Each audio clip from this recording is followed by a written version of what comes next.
Hey everyone, welcome to Mr. Moon Designs. My name's Louisa. Today I'm going to give you a mini unboxing of Sam's Bead box for the month of November, and then we're going to jump into a tutorial. We're going to be creating a Woodland fox themed necklace along with a pair of matching earrings using the contents of that box. Now if you're not familiar with Sam's Bead box, I'll leave some information down below in the description section of this video, along with a link to the website and a coupon code in case you're interested. And don't forget that I always leave timestamps down below in case you want to skip forward to any portion of the video. As you can see, this very whimsical jewelry set features warm gemstone tones, Czech glass accents such as leaf beads, nugget chips, and some beautiful coin focals. And of course, the pendant has an adorable fox charm to complete the look.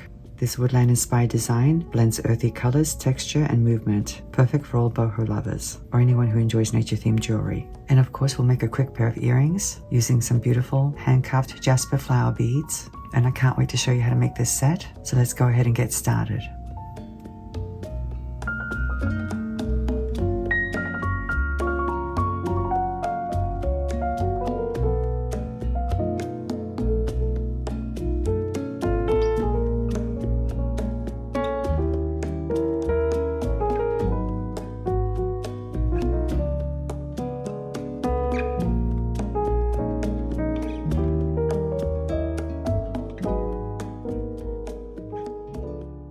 And here we have Sam's Bead box for the month of November 2025. As you can see, the name of the box is Cottage. A little bit about this box. It's a subscription box and it goes for $49 a month plus shipping, and it usually comes with high quality Czech glass beads, gemstones, and metal components, usually worth way over $80. And of course, every month it has a different theme, which is what makes this box awesome. And by the way, guys, if you missed out on subscribing on time, you can always go to samsbeadshop.com and look for past boxes because they do sell them individually. Of course, the cost is going to be a little bit higher outside of the subscription. But anyway, like I said, we're going to do a quick unboxing. If you want to see a full unboxing where they go into the details of each item, Sam's Bead Shop does have a YouTube channel and you'll see the official unboxing there. And I'll link the YouTube channel down below in the description section along with their Facebook group page. So let's go ahead and take a peek of this box.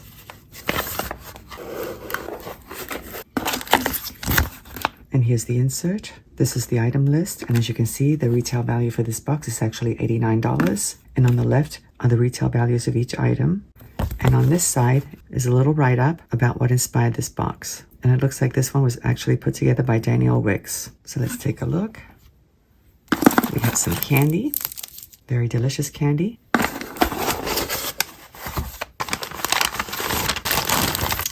Wow, look at these beautiful colors. I know I always say that when I open one of these boxes, but that's because they do such a great job of curating the colors and everything. So now let's take a quick look at all the items.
Well, here's the entire collection. It's definitely very heartwarming, knowing that it was inspired by Danielle's memories of her grandmother's home and growing up around all of the things in her home and also all the nature surrounding her home. I love all the gemstones, of course. They're absolutely gorgeous. And I like the floral beads and the leaves as well. It's definitely a fall palette and very much nature themed. And I would say these are perfect for designing a blend of vintage charm with a little touch of nature. I think my favorite strand has to be this multicolored one up here. It's so gorgeous with all the different types of gemstones. And I love these golden 6mm quartz beads. They're so pretty. And don't you love these ceramic owl beads? They're so cute. But anyways, you can see there's a lot of variety here, which makes it super easy to design with. But anyway, guys, I hope you enjoyed this mini unboxing. If you have some time, I'd love to hear your opinion, and I'd love to hear which is your favorite. If you could comment down below, I'd really appreciate that. So now that we've seen what's in this box, let's go ahead and jump into today's project. Here are the beads for today's necklace. I also have a little charm there. We're going to use it for the pendant. And I know I didn't go over the sizes with you, so I'm going to do it now real quick. In this first tray, we have some faceted 4mm gemstones. And there's a mix. We have green Aventurine, natural yellow Jade, and red Jasper. And we're going to use all of them, all of the colors. In this tray, we have some Melone beads. They're in a mustard color and they measure 6mm in size. And here we have some 5 polished faceted rounds. The mix came with other colors, but I picked out 2 colors. We have these red ones that are opaque with a mottled kind of effect. And these are a transparent honey amber color. And I'm not going to use all of these, by the way. I'm only going to use about 8, 4 of each color. Down here we have some nugget chips. They're actually Czech glass beads and they measure 3 by 5.5mm. And I'm only going to use the green ones. I'm not going to use the other 2 colors. And here I have 2 red Jasper rondelles. The box came with a whole strand of them, but I'm only using 2 as accents. They measure 5 by 8mm. And then we have these 3 gorgeous dahlia coins. The color is sage with a Picasso finish and they measure 14.5mm across. The little fox charm measures 13 by 23.5mm. And in this tray, we have some Czech glass cherry leaf beads. They're kind of a reddish brown tone. They're actually listed as rustic cottage mix with a copper finish. And they measure 7.5 by 12mm. Let me show you what else we're going to use. These 2 items are from my own collection. And the toggle clasp came in the box. The ring portion measures 13mm across. And the bar portion measures 18mm in length. This large ring measures 22mm across. And here we have some O beads. And they measure 4mm across. Now, normally I don't like to use things that are not in the box, but I needed to make a pendant that was visually the proper scale. In other words, the strands are going to have the cherry leaves and they're actually going to be arranged on both sides of the strands. So I needed something big enough to balance it out. And the little fox charm obviously isn't big enough. And the box did come with some pendants. It came with this one right here that I could have used. And I did try it when I was playing around with it, but I wanted something a little bit more whimsical and I wanted to use the fox charm. So what I'm going to do is attach the fox charm to this ring along with some other dangles. And I'll show you how to do that in just a few moments. And of course, we're going to be using some beading wire, some jump rings, a little piece of chain, some crimps, wire guards, and a ball head pin for the pendant. But I'll bring those out as I need them. And I think that's about it. Of course, if you didn't get this box, you can always find similar items. And they do sell extras from the box on their website. So you could always go check there if you want to make the exact necklace. So anyway, we're going to get started by making the pendant. Let me get the materials for that. Here are the materials for the pendant. I have the large ring, the dahlia flower, 2 cherry leaf beads, the fox charm, a 6mm jump ring, 2 4mm jump rings, a ball head pin, and a piece of chain. You can use any kind of chain, and I think it measures about 3/4 of an inch in length. The first thing we're going to do is to wire wrap these 2 leaves, and I'm going to be using some 22 gauge wire, and the color is antique copper. I've cut myself a 3-inch piece. I'm going to slide it through the hole of the bead, bring it all the way down like this, and now I'm going to bend both ends up so that they cross. You want them crossing at the top of the bead.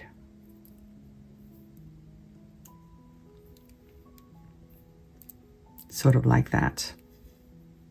And by the way, guys, I am going to get my nails trimmed. I know some of you are bothered by that. I just haven't had time to go to the salon. You can see how much my nail has grown out. And in case you're wondering, this is cat eye nail polish on top of powder dip. I know it's a little bit flashy, so maybe I'll get something else next time. So now I'm going to grab the 2 pieces to the left of where they intersect, like this. I'm going to bend this piece this way and this one this way. So it forms like a right angle. And now I'm going to grab this tail and do a couple of wraps.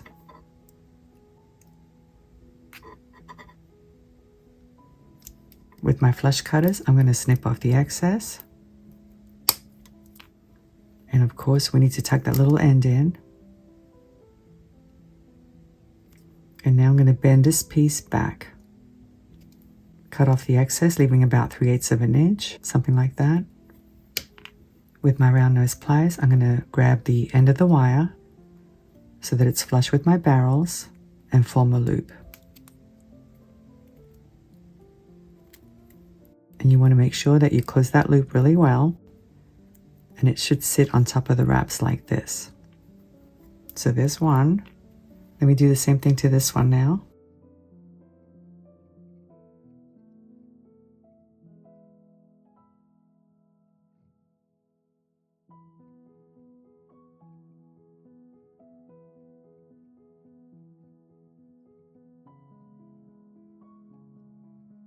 Okay, this one's done, and now I'm going to attach them to the piece of chain, and I'm simply going to open up this loop.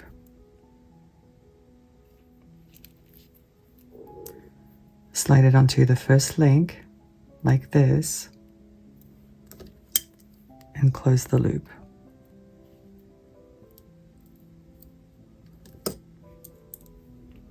And now I'm going to attach this one, so I'm going to open up this loop, and I'm going to attach this one to the second link from this end. Just like this. And close it. So this is what we have. You want one charm to hang a little bit lower than the other one. And now let's work on this bead. I'm going to slide the head pin through the bead, like so. Using my round nose pliers, I'm going to grab the pin at the top of the bead like this, bend it, reposition my pliers, and I want the loop to be pretty big. So I'm going to slide it down to the thicker part of the barrels, like this, wrap the pin around the barrel, flip the pliers around, continue wrapping to the back, like so. Let me open up this loop, slide this ring into it, like this.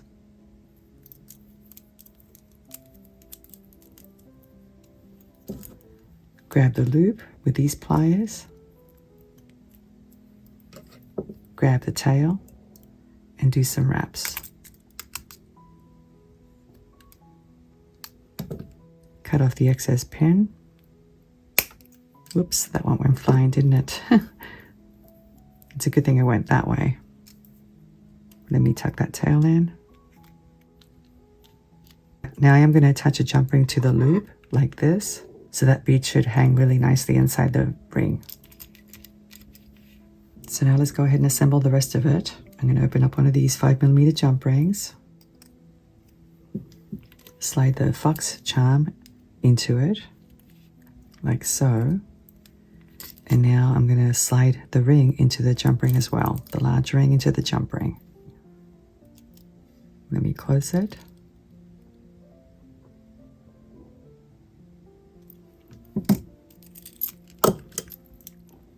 And it's looking very cute already. And now let me open up this one, slide this first link into it,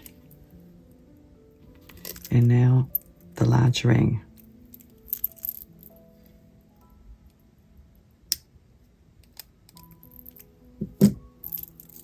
So that's what we have so far. It's so cute.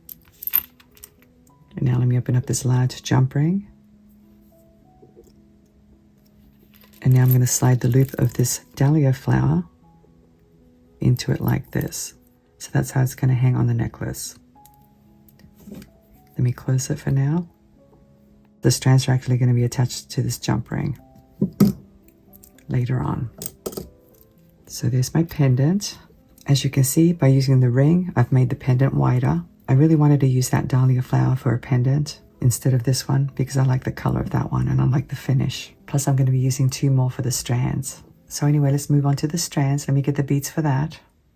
Here are the beads for the strands. And you're probably wondering what these rods are. They're called magic rods. I carry them in my Etsy store. Basically, they're smooth, straight steel rods, and I use them for arranging bead patterns before stringing. They kind of act like little bead tracks. They come in handy for pre-planning your strand designs. They help you to visualize spacing and patterns and test color combinations. And of course, the nicest thing about these is that they have little stoppers at the ends, so you can bring the beads in close to measure exact strand lengths. I used to carry them in 2 lengths, but now I only carry the 12-inch length. But anyway, like I said, it makes it easier to play with color, spacing, patterns without committing to beading wire. I can slide things around, test different ideas, measure my strands. Anytime I'm designing a necklace that involves beading wire, I like to start with these rods. I actually get a lot of questions about these. I came up with this idea about 5 years ago. Before using these, I used to use scrap pieces of beading wire. Of course, you can always use a beading board. The problem is the beading board doesn't hold the little spacer beads that you see here. And you certainly can't bring the beads in close like this. But anyway, that's enough of that. If you're interested in these rods, I'll leave a link to my Etsy store down below in the description section. But anyway, this is what I came up with. And now we have some leaf blowers outside, so you may hear some noise. I apologize for that. These are the 2 strands, and then this goes at the bottom, half on one side and half on the other with the pendant in the middle. Hopefully you can visualize that. Let me just show you. The strands are going to go like this. And then of course these are going to be added to the bottom. As you can see, I do have a repeating pattern, believe it or not. So here's the repeating pattern. I have a 6mm fire polished bead with 2 spacer beads on either side. I have a melon bead with 2 spacer beads.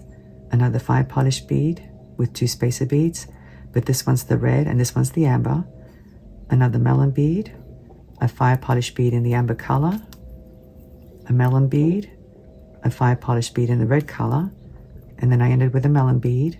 And this one here is like an accent before reaching the bottom part of the necklace, and then this gorgeous dahlia bead. And now let me separate this bottom one.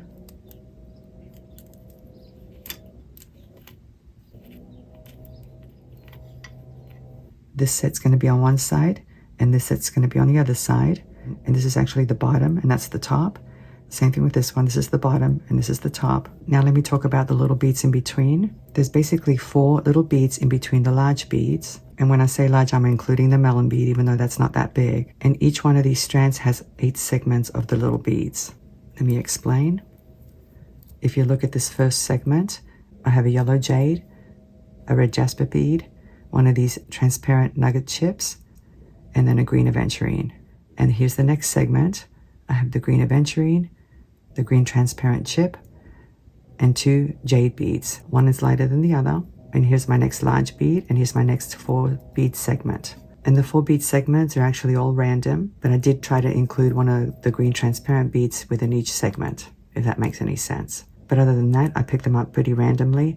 And I also made sure that I didn't have 2 beads that are alike sitting side by side. And of course down here I have a green Aventurine, a yellow jade, green Aventurine, and I repeated the same thing on this side. But anyway, we're going to go ahead and string everything. I'm going to use some 49 strand beading wire, and this one is 0.015 of an inch in diameter, or 0.38 millimeters, and the color is satin gold.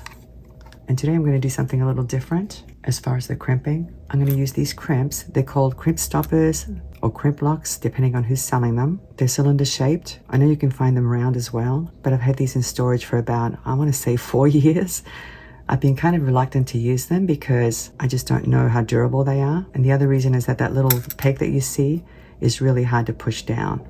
You need a lot of strength for that. But anyway, the unfortunate thing about these is that I haven't been able to find them in a whole bunch of different colors. They're either silver, gold, or gunmetal, and I think they do sell them in rose gold. What's so nice about them is that you don't need crimp tubes or crimp covers.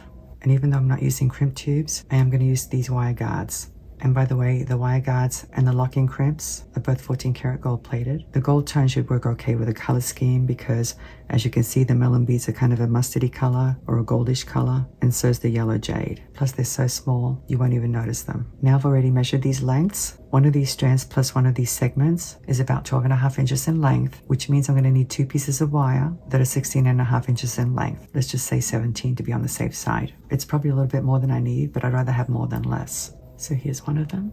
Let me go ahead and place a clip at this end so I don't lose my beads. And let me just put this one off to the side for the time being. I'm going to flip this one around to make it easier to load the beads. I'm going to hold on to this end of the rod, and then I'm going to remove this stopper carefully. And now I'm simply going to slide the beads on.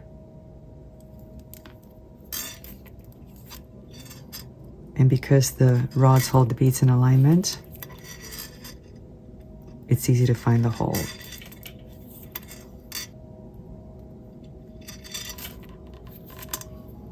Now later on, when I go to load these beads, I can actually grab multiples at the same time. So let me keep going.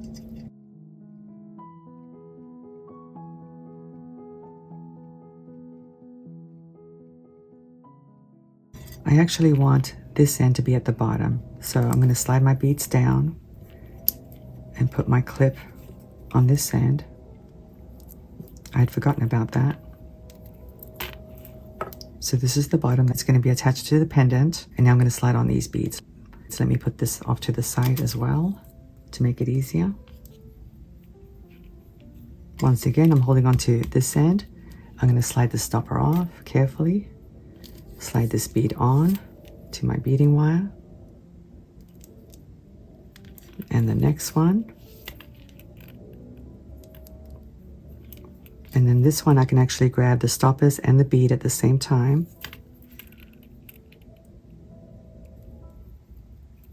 Just like that.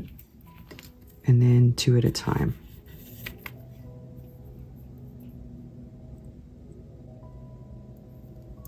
Just like that. So let me keep going. Okay, my beads are on, as you can see. Here are 2 wire guards or wire guardians and 2 locking crimps or crimp stoppers. I am going to need a good set of chain nose pliers, so I'm going to use these because I know these are pretty strong. So let me go ahead and slide one of these crimps on.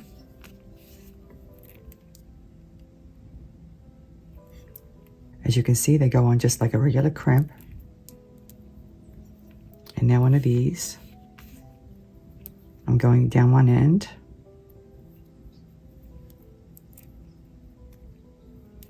And now down the other end.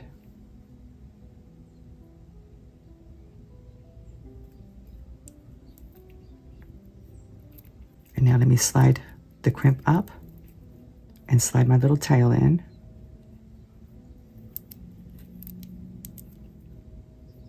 So this is what we have so far. Let me hold it this way. And now with my chain nose pliers, I'm going to grab the crimp tube like this, kind of in the middle of my pliers. Slide my beading wire down so it's not sticking out of that channel. And now I'm going to squeeze the best way that I can. And I'm probably going to have to use both hands. Let me see. Let me do it a little bit more, because I definitely want that little knob or that little peg to be as far down as I can get it to be.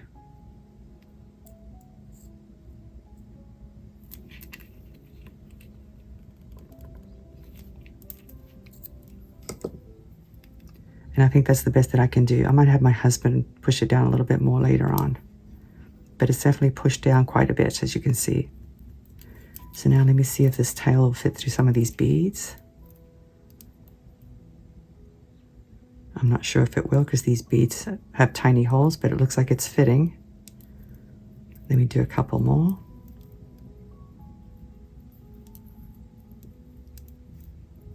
I think I'm going to do 3. That should be good enough. And now I need to snip off this tail. Slide the rest of the beads down. Look at that, isn't that nice? It really does give you a clean look. Much better than a crimp cover. So now I'm going to do the same thing on this end.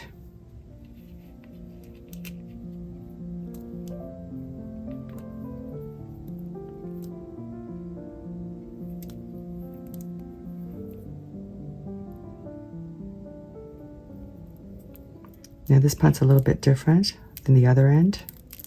I'm going to go through the crimp tube, bring it down, and now I'm going to go through some of these beads. I'm going through this first one, this little one, and then the next leaf bead. Let me pull that tail out. And I think I'm going to go through one more leaf bead. pull that tail out. Get rid of the slag. And before I go any further, I want to make sure I arrange my leaf beads the way I want them. So I need to flip these 3 like so. Check for any spaces. Make sure there are no spaces in between the beads, but you also want to make sure that it's fluid. You don't want it too tight. That looks pretty good. And now I'm going to go ahead and push that little button down.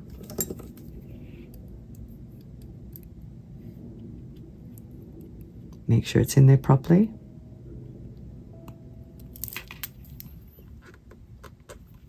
I'm using both hands, as you can see.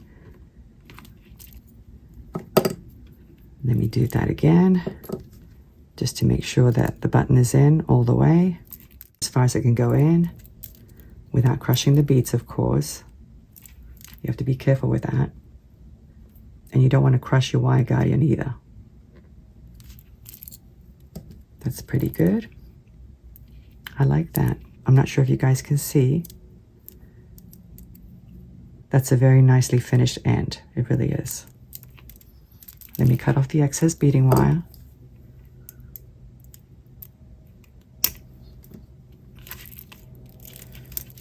I really like it. And of course the pendant's going to go here, like this. That is super adorable, it really is. Now if you do string them a little bit loose, these leaves may flip around, and that's okay too. That actually gives you a more organic look. Like I said, you don't want it too tight, but you don't want it too loose either. So now I'm going to crimp off the other strand off camera, and then when I come back, we'll attach them to the pendant. So I'll see you in a few moments. Okay, I've crimped off the other strand, as you can see, and Boo Boo just walked in. I'm sure you heard him meow. Hopefully he'll let me finish this. I did rearrange these leaves a little bit. So in this first trio, 2 leaves are pointing that way, and 1 leaf is pointing this way. In this other trio, 1 leaf is pointing that way and 2 pointing this way. And in this third trio, 2 are pointing that way and 1 is pointing this way. I mean, they are going to move around a little bit, but like I said before, if they do move around, it's no big deal. It just makes it look more organic. So now we're going to attach the pendant and the clasp, and this is super easy. Here's my pendant. I'm going to open up this jump ring. Slide this strand into it and slide the other one into it as well. Let me close it.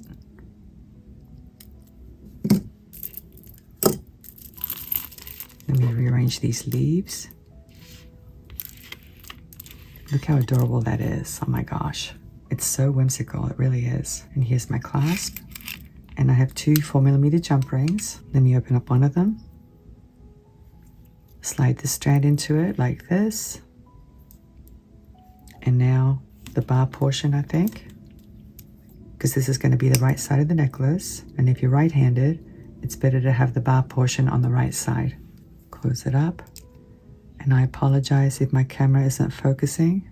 When I have beads down below on my mat, it wants to focus on those. So this part's done. And now let me attach the ring portion.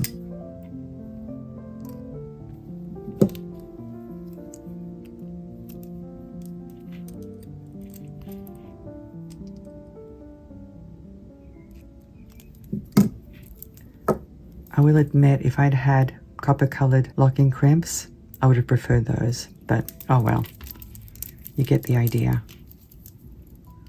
So don't come after me, guys, okay? I still think it looks okay.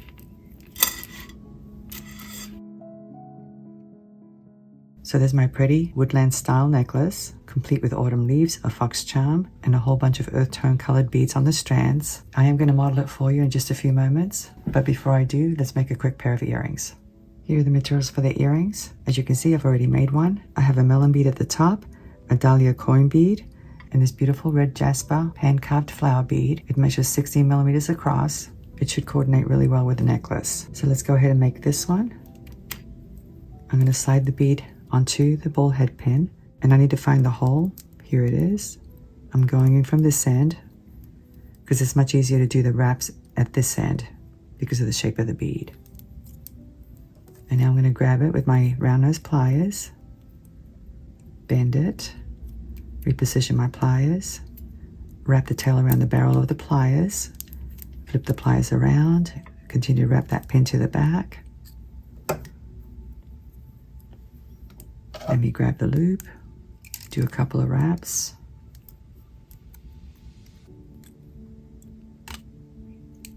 And now let me cut off the excess pin, tuck the little end in. Let me straighten the loop out a little bit.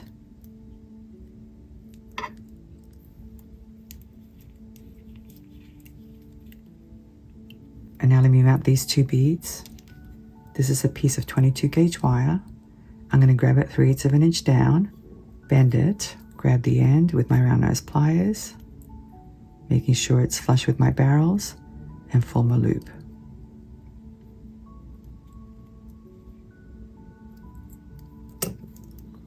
Slide the melon bead on.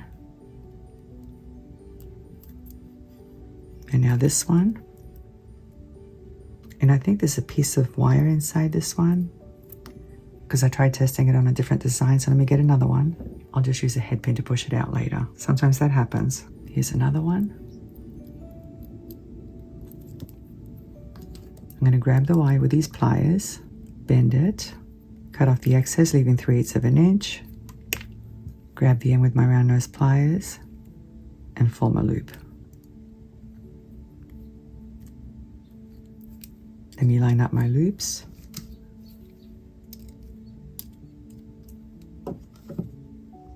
And now I'm going to open up this bottom loop, slide my flower into it, and close it up.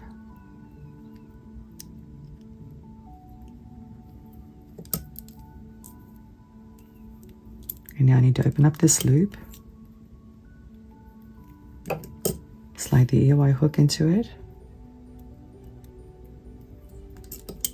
and close it up.